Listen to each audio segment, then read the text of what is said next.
સમાચારોમાં આગળ વધીશું. અમદાવાદના નરોડા ખાતે ગેલેક્સી અંડરપાસમાં તંત્રની ભૂલ નાગરિકો માટે પરેશાનીનો પર્યાય બની ગઈ છે. ગેલેક્સી અંડરપાસમાં ફૂટપાથ નહીં હોવાના કારણે રાહદારીઓને ભારે અગવડનો સામનો કરવો પડી રહ્યો છે. અંડરપાસની નજીક આઈટીઆઈ આવેલી છે, ત્યારે આઈટીઆઈ સંકુલ સુધી પહોંચવા માટે વિદ્યાર્થીઓ જીવના જોખમે અંડરપાસ ઓળંગવા મજબૂર બન્યા છે. સામેથી આવતા વાહનો અકસ્માત સર્જે તેનો વિદ્યાર્થીઓને ભય સતાવી રહ્યો છે. આ સાથે જ અંડરપાસમાં નાગરિકોની અવરજવર માટે 1.50 મીટરની પહોળાઈની ફૂટપાથ બનાવવી ફરજિયાત છે, પરંતુ મોટાભાગના અંડરપાસમાં અમલ થતો જ નથી.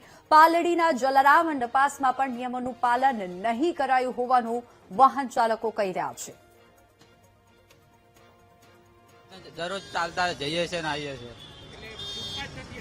ના, અંદર ફૂટપાથ નથી. હા, જે રીતે વાહનો ચાલે છે એ રીતે અમે ચાલતા આવીએ છીએ. હા, કેટલીક વાર રહેશે, પણ હવે મુશ્કેલી છે તો સામનો કરવો પડે છે. અમને બહુ તકલીફ પડે, અમે ગાડીઓ લઈને નીકળીએ એટલા માટે. આનો કઈક નિકાલ લાવો, સરકારને કહીએ. અહીંયા બહુ તકલીફ પડે. છોકરા સ્ટુડન્ટો જ ચાલતા હોય આ રોડ ઉપર, વધારે તો નહીં. આઈટીઆઈ ના સ્ટુડન્ટો, પબ્લિક બહુ જ ચાલતી હોય. બાપડી પબ્લિક અહીંથી કૂદીને જાય છે. ત્યાં બી બધું બંધ કરી નાખ્યું છે ચાલવા માટે.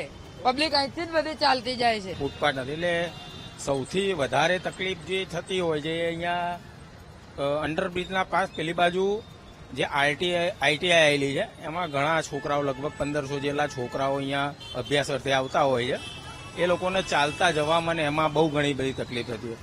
મોટા વ્હીકલો અહીંયા પસાર થતા હોય, સાંજનો ટાઈમ હોય છે, ત્યારે ટ્રાફિકની સમસ્યા પણ એટલી થતી હોય છે.